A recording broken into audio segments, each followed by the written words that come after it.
Sahabat jejak abadi yang dirahmati Allah, apakah mungkin seseorang meninggalkan cinta demi kebenaran?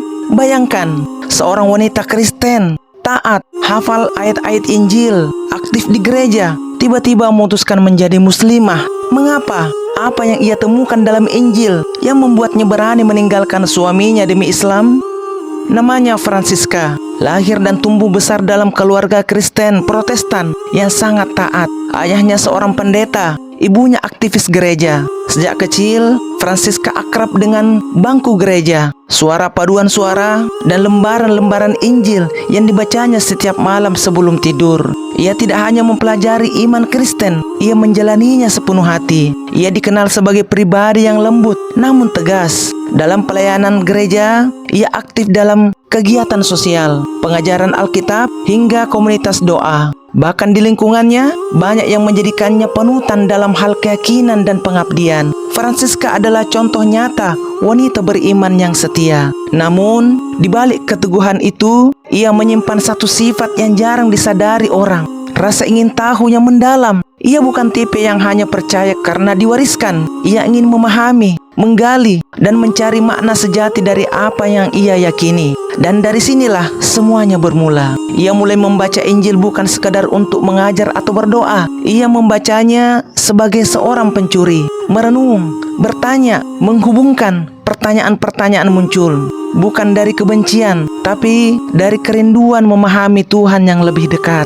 Satu hari, di tengah rutinitas membaca, ia menemukan ayat-ayat yang menurutnya saling bertentangan. Tentang siapa Yesus sebenarnya, tentang hakikat Tuhan, tentang dosa warisan. Ia berusaha mencari jawaban dari para pemuka agama, buku-buku teologi, bahkan forum-forum Kristen daring. Tapi jawaban yang ia dapatkan tidak menenangkan. Francisca tidak sedang menolak imannya. Ia justru sedang berusaha mencintainya lebih dalam. Namun semakin ia mencari, semakin ia merasa kosong. Dan ketika kekosongan itu menjadi jurang, cahaya datang dari arah yang tak pernah ia duga, dari Islam. Tapi ini bukan kisah pindah agama biasa. Ini kisah tentang seorang wanita yang harus memilih antara kenyamanan hidup dan kebenaran yang menyakitkan. Bagi Francisca, agama bukan sekedar warisan keluarga. Ia adalah nafas kehidupan. Sejak kecil, hari-harinya dipenuhi oleh aroma dupa gereja, lantunan, mazmur, dan doa-doa panjang yang diucapkan sebelum makan malam. Tidak ada ruang dalam hidupnya untuk keraguan, apalagi pertentangan iman. Ia meyakini bahwa semua yang ia pelajari tentang Tuhan adalah kebenaran mutlak. Hingga perlahan, keyakinan itu mulai digoyahkan oleh pertanyaan-pertanyaan kecil yang tidak pernah ia sangka akan muncul. Itu semua berawal dari sebuah momen sunyi. Malam itu, Francisca sedang membaca Injil seperti biasa. Namun entah mengapa, satu ayat membuatnya berhenti. Ia membacanya ulang, lalu ia buka bagian yang lain dan mulai merasa ada yang tidak sejalan. Ia mencatat, membandingkan ayat dengan ayat, dan untuk pertama kalinya ia tidak menemukan jawaban. Malam itu, untuk pertama kali juga, ia merasa asing dengan kitab yang telah ia peluk sejak kecil. Francisca tidak langsung menyimpulkan apapun. Ia masih terlalu mencintai imannya untuk itu. Ia pun mulai mencari jawaban dari buku-buku teologi, berkonsultasi dengan rohaniawan, bahkan mengikuti kelas Alkitab tambahan. Namun setiap kali ia bertanya, jawabannya selalu berputar pada satu hal: kamu harus percaya, bukan mempertanyakan. Sebuah jawaban yang justru makin membakar rasa penasarannya. Rasa haus akan kebenaran itulah yang membuat Francisca diam-diam mulai membuka referensi di luar lingkaran agamanya. Ia membaca sejarah kanonisasi Alkitab, menelusuri asal-usul Injil, dan mencari tahu bagaimana tafsir berkembang selama berabad-abad. Semakin dalam ia menggali, semakin ia menemukan perbedaan besar antara ajaran Yesus yang orisinal dan doktrin gereja yang berkembang kemudian. Pertanyaan-pertanyaan itu tumbuh perlahan tapi pasti dan mulai mengguncang keyakinan dasarnya. Francisca tahu bahwa setiap langkah pencarian akan membawanya pada resiko, kehilangan tempat, kehilangan dukungan, bahkan kehilangan cinta. Tapi ia juga tahu, diam dalam kebingungan lebih menyesatkan daripada berjalan dalam ketidakpastian. Inilah awal pencarian itu dimulai, bukan karena ia ingin pindah agama, tapi karena ia ingin mengenal Tuhan lebih dalam, tanpa filter, tanpa doktrin, hanya dengan hati yang jujur dan pikiran yang terbuka. Setiap malam, Francisca duduk dengan Alkitab terbuka di pangkuannya dan catatan di tangannya. Ia membaca, membandingkan, menelusuri, tapi semakin dalam ia meneliti, semakin banyak keraguan yang mengendap. Ia mulai bertanya, jika Yesus adalah Tuhan, mengapa ia berdoa kepada Tuhan? Jika Tuhan itu Esa, kenapa ada konsep Trinitas? Pertanyaan-pertanyaan itu bukan untuk pembangkangan, justru sebaliknya. Itu adalah jeritan hati dari seseorang yang ingin lebih memahami Tuhannya, bukan sekedar menerima dogma. Salah satu momen yang paling mengguncangnya adalah ketika ia membaca tentang proses kanonisasi Alkitab. Ia menemukan bahwa tidak semua kitab diterima sebagai resmi, dan banyak yang disaring melalui konsili gereja berabad-abad setelah wafatnya Yesus. Pertanyaan sederhana, jika ini firman Tuhan, kenapa manusia memilih mana yang boleh dipercaya? Ia juga mempertanyakan inkonsistensi dalam silsilah Yesus yang berbeda di Injil Matius dan Lukas. Perbedaan itu bukan hal kecil bagi seseorang yang telah menjadikan teks sebagai sumber utama imannya. Tapi yang paling berat bagi Francisca adalah ketika ia mencoba mengajak suaminya berdiskusi. Sang suami tidak marah, tapi reaksinya dingin dan penuh ketakutan. Kenapa kamu mempertanyakan semua ini? Apa kamu ingin meninggalkan iman kita? Francisca tidak bisa menjawab. Ia tidak ingin meninggalkan siapapun, tidak imannya, tidak juga suaminya. Tapi ia merasa ada sesuatu yang hampa. Keyakinannya tidak lagi utuh dan ia tidak sanggup berpura-pura. Kekosongan itu membuatnya merasa semakin jauh dari Tuhan. Meski ia semakin aktif berdoa dan pergi ke gereja, tapi doanya kini penuh tangis. Bukan karena kehilangan, tapi karena ketakutan. Bagaimana jika kebenaran yang ia cari justru bukan di tempat ia pijak sekarang? Saat itu, Francisca tidak tahu kemana harus melangkah. Tapi ia tahu satu hal, jalan yang ia tempuh tidak akan bisa dibatalkan. Ia sudah mulai menapaki jalur pencarian, dan kini ia hanya bisa terus maju, meski bayangan perpisahan dan konflik telah menantinya di ujung jalan. Islam bukanlah sesuatu yang dicari Francisca. Ia bahkan menghindari topik itu selama bertahun-tahun. Baginya, Islam terasa asing, bahkan menakutkan, sebagaimana yang selama ini dibentuk oleh media dan lingkungan sekitarnya. Tapi seperti matahari yang menerobos celah tirai pagi, Islam hadir dalam hidupnya tanpa diundang, namun membawa tenang yang tak bisa diabaikan. Semua bermula dari obrolan sederhana di kantor. Seorang rekan muslim mengajaknya makan siang dan dengan santai berbicara tentang puasa Ramadan. Francisca penasaran, kamu kuat tidak makan dan minum seharian? Untuk apa? Rekan itu tersenyum dan menjawab, biar hati ini tidak lupa pada Tuhan. Lapar ini kecil dibandingkan lapar rohani. Jawaban itu tidak asing, tapi terdengar jujur, tidak dibuat-buat. Beberapa hari kemudian, rekan tersebut memberikan Francisca hadiah kecil, sebuah Al-Quran terjemahan.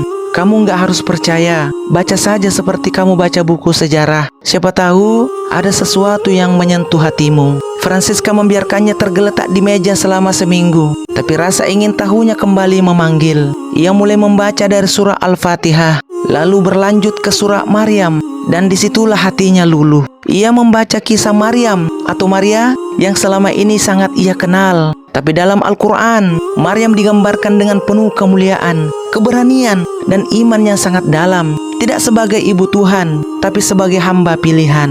Sesungguhnya Allah telah memilihmu, menyucikanmu, dan melebihkanmu atas segala wanita di dunia. Quran, Surah Ali Imran, ayat 42. Air mata Francisca meletes, bukan karena kesedihan, tapi karena untuk pertama kalinya ia merasa sedang berbicara langsung dengan Tuhan. Tidak lewat tafsir manusia, tidak melalui tokoh suci, tapi lewat firman yang begitu jernih dan tajam menembus hatinya. Ia melanjutkan membaca malam demi malam. Setiap kali ia menemukan ayat tentang keesaan Tuhan, hatinya bergetar. Katakanlah, dialah Allah yang Maha Esa. Quran, Surah Al-Ikhlas, ayat 1. Francisca mulai merasa inilah yang ia cari, Tuhan yang satu, tanpa sekutu, tanpa kebingungan. Tapi ia sadar, jika ia melangkah lebih jauh, maka tidak akan ada jalan kembali, dan harga yang harus dibayar sangat mahal. Ketika keyakinan mulai tumbuh dalam diam, Francisca tahu waktunya akan datang, saat dimana semua harus dihadapi pada kenyataan. Ia masih menyembunyikan ketertarikannya pada Islam dari keluarganya, terutama suaminya. Tapi semakin ia mendalami Al-Quran, semakin ia merasa tidak sanggup lagi dalam kepura-puraan. Ia mulai sholat diam-diam, Ia belajar wudhu dari video YouTube, bahkan hafal beberapa surat pendek dengan suara lirih dalam malam-malam gelisahnya. Akhirnya, pada suatu malam yang sunyi, ia memberanikan diri mengungkapkan segalanya pada sang suami. Suasana yang awalnya tenang berubah menjadi badai emosi. "Apa maksudmu kamu mempelajari Islam? Kamu bercanda kan?" "Aku tidak bercanda. Aku sedang mencari Tuhan dan aku merasa menemukannya di sini." Suaminya terpukul. Ia merasa dikhianati. Ia berteriak, menuduh Francisca sudah terpengaruh, tersesat, bahkan menyebutnya gila. "Kalau kamu terus lanjut, kita tidak bisa bersama lagi. Aku tidak bisa menerima istri yang bukan seiman." Francisca diam, tapi air matanya jatuh.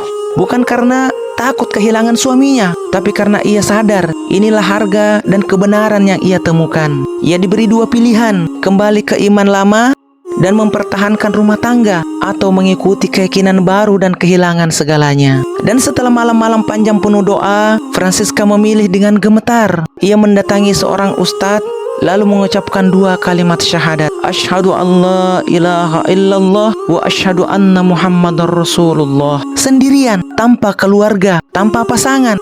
Tapi untuk pertama kalinya, ia merasa utuh. Ia tidak merasa masuk agama baru. Ia merasa pulang pada fitrah. Perpisahan pun terjadi. Suaminya pergi tanpa menoleh. Keluarga memutuskan komunikasi, lingkungan menjauh. Namun Francisca tidak membenci. Ia hanya merasa ini jalan yang harus ia tempuh. Tidak mudah, tapi benar. Setelah kehilangan hampir segalanya, pasangannya, keluarganya, komunitas, Francisca mulai hidup di titik nol. Tapi anehnya, bukan kehampaan yang ia rasakan. Justru ada ketenangan baru yang mengalir dari dalam dirinya. Seperti embun pagi yang jatuh diam-diam di daun. Islam datang dengan kesejukan yang tak bisa dijelaskan. Hari-harinya kini diisi dengan belajar dari dasar. Ia belajar membaca Al-Quran, memahami makna sholat, mempelajari adab dan fikih. Kadang ia bertatih-tatih dengan huruf Arab. Kadang ia menangis dalam sujud panjang karena tak tahu harus berkata apa. Tapi setiap langkah kecil yang ia tempuh terasa seperti cahaya baru yang menuntun. Ia bertemu dengan komunitas muslimah mu'allaf. Mereka saling menguatkan, saling mendengarkan cerita, dan saling menyembuhkan luka. Di sanalah Francisca menyadari ternyata banyak yang mengalami hal serupa. Ia tidak sendirian. Dan dari dulunya hanya membaca terjemahan Al-Quran, Francisca mulai menghafal ayat-ayat. Ia menemukan dalam Islam bukan sekadar ritual, tapi panduan hidup yang menyentuh seluruh sisi kemanusiaan. Tentang kasih sayang, keadilan, menjaga diri, menundukkan hawa nafsu, hingga cara memperlakukan sesama dengan rahmat. Satu hal yang paling ia syukuri adalah hubungan langsung dengan Allah, tanpa perantara, tanpa perwakilan. Hanya ia dengan Tuhannya setiap sujud. Francisca mulai aktif berbagi cerita sebagai mu'allaf, bukan untuk mengajak orang pindah agama, tapi agar orang tahu bahwa pencarian kebenaran itu tidak selalu mulus, namun penuh makna. Ia diundang di beberapa forum, menjadi narasumber podcast, dan bahkan membuat kanal kecil untuk menceritakan perjalanannya. Ia tidak membenci masa lalunya. Ia mencintai semua proses itu. Karena dari situlah ia sampai ke titik ini, berdiri tegak sebagai muslimah dengan iman yang tidak diwariskan tapi diperjuangkan. Kini hidupnya sederhana. Ia bekerja, belajar, dan terus memperbaiki diri. Tapi satu hal yang tidak pernah berubah, cintanya pada Tuhan yang kini ia kenal dengan nama Allah. Francisca duduk di teras rumah kecilnya setiap pagi, memegang mushaf dengan jari yang dulu memegang salib. Di wajahnya kini tidak ada kemarahan, tidak ada amarah atas apa yang telah hilang. Yang tersisa hanyalah ketenangan dan syukur.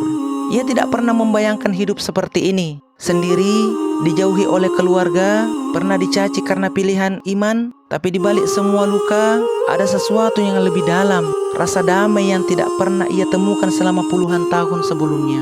Francisca tidak menyebut perjalanannya sebagai pindah agama. Ia menyebutnya sebagai perjalanan pulang. Bukan karena Islam memberinya jawaban atas semua pertanyaan, tapi karena Islam mengajarkannya bahwa mencari Tuhan adalah bagian dari ibadah itu sendiri. Setiap kali ia berdiri dalam sholat, mengucapkan Iyyaka na'budu wa iyyaka nasta'in. Hanya kepadamu kami menyembah dan hanya kepadamu kami memohon pertolongan.